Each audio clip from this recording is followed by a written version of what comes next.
Why did Tesla cross 1835 after the split was announced? Because they gave them fucking retail dollars. Because people are fucking simple. That's why. It makes no fundamental change to the company when you go for a stock split, but it makes it affordable to retail investors. So retail money is piling in at these amazing valuations. It's up 30% since they announced the stock split.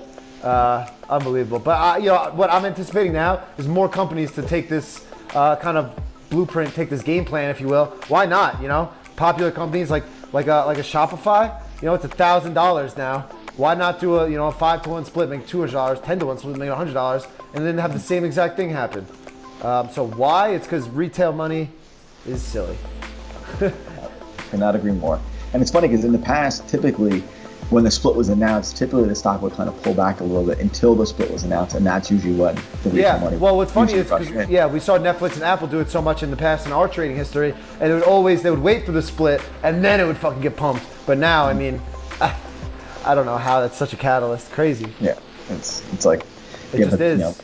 10 $100 bills or $1,000. It's the same thing.